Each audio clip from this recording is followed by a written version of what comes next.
Shabbat Shalom. It's Friday again, and this time we're in Parashat Yayera. In our parasha, we come across a very interesting dynamic that develops between Moshe Rabbeinu, Moses, and Pharaoh. Now, beautifully, Pharaoh doesn't have a name. He just has a title. He is Pharaoh, King of Egypt. We don't even know which Pharaoh, and the historians and the archaeologists have really tried to figure out who we're talking about. Is it Ramses II, the third, the first, and all sorts of different options. But as of the Torah, we don't need to know. All we know is it's Pharaoh. And when we actually come to think about this title, this character, Pharaoh, he is in many ways an archetype for the dictator, the king, the powerful, almighty, the person who sits on top of the pyramid of Egypt. Everything is underneath him, and he is at the very top, and he is there to rule, basically, at his own volition. And then along comes Moses and says, there is someone else who, even though you might be at the top of this pyramid, sitting on top, thinking that you are at the top of the world, there is God. And God is going to tell you, Mr. King, what to do. This may seem obvious to us, but this was an immense revolution in the world of the ancient Near East, and in many ways the ancient world as it was. The king is not the most powerful being.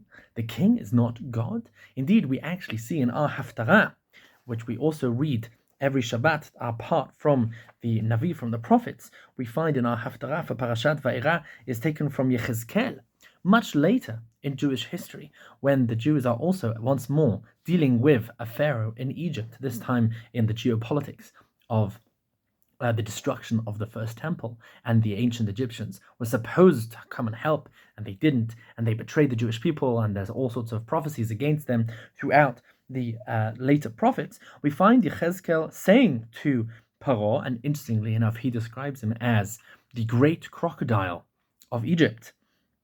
He says, Ben Adam, says Hashem, God says to Yechezkel, son of man, sim panecha al Paro melech Mitzrayim, speak to Pharaoh, v'hinabe alav al Mitzrayim kula, and say thus about all of Egypt. So says God, Hineni alecha Paro melech Mitzrayim, I am now looking at you, Pharaoh, king of Egypt.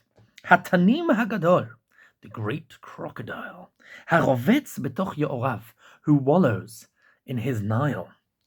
Here we know that the king of Egypt was always in denial. Asher amar li yori ve'ani asitini, who dared to proclaim that I am the Nile and I made myself.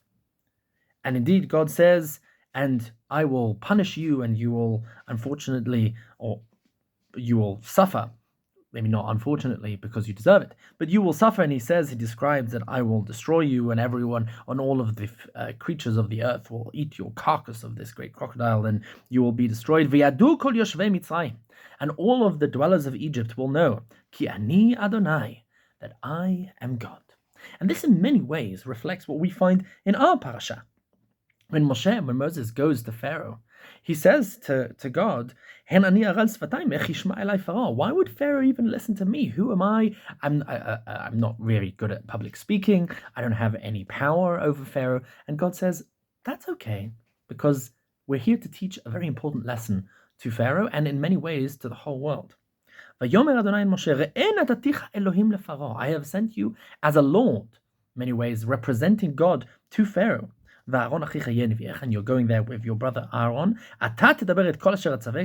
You will tell him, and Aaron will indeed translate for those who need. And God says, I will harden Pharaoh's heart.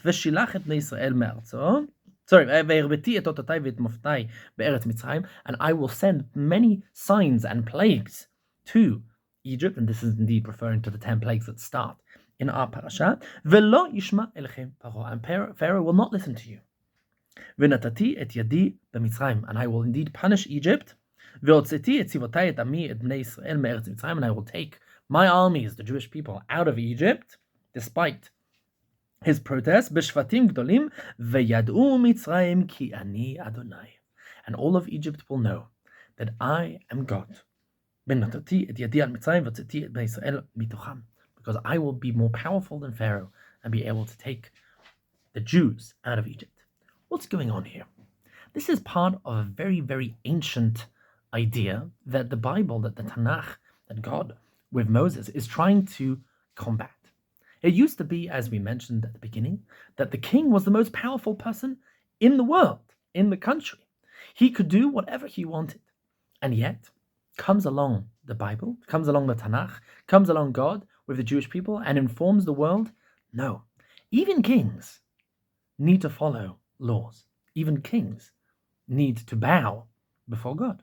Even kings are held to moral standards. This is a message that Judaism, in many ways, holds supreme. Nearly every single leader that is mentioned in the Tanakh at some stage is criticized for whatever small or big mistakes that they make. No one is above the law. No one is held as a demigod or even as a god who is, beyond the reach of morality, of justice. And as such, we find this message echoing throughout the ages, and Christianity and Islam definitely took this to heart. And to this very day, one of the very important messages that we find throughout the world when it comes to morality is that everyone is just. Everyone is given to the systems of justice. Everyone can be prosecuted. Even kings, even politicians, even leaders, even presidents, even governments can be held accountable and need to be held accountable. And that is a message that stems directly from this parasha. When it comes to the law, everyone is equal before God. When it comes to responsibility, we are all responsible to God.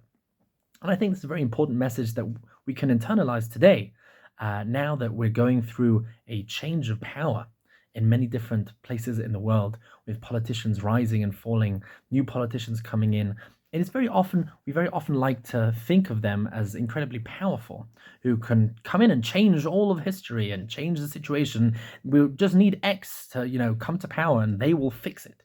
And this is a reminder for us that, at the end of the day, they're not in control. God is in control of history. God is, as the famous statement goes, Chazal say, our rabbis teach us, Lev melachim biyad Hashem. God holds in his palm the hearts of kings and leaders around the world. And we can't trust in human beings. We need to trust in God and in history. And the Jewish people, as a famous Israeli saying says, Avarnu et Paro, na'avor gam et zeh. We survived Pharaoh.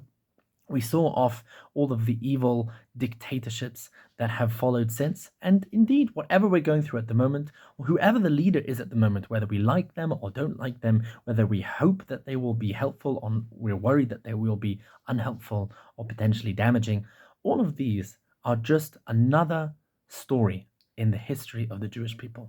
Be'ezrat Hashem, this story will continue. The Jewish people will survive long beyond any of the current events. And yet, when we're reading current events, it's useful to always remind ourselves that this is how God runs the world, and this is something that we learn from our parasha. So with that, I wish you a Shabbat Shalom, and Be'ezrat Hashem, may we have a bit of humility when looking at world leaders, and remember that they're not as powerful as they always seem, and that at the end of the day, who runs the world? God. You can tell that to Beyonce. Shabbat Shalom.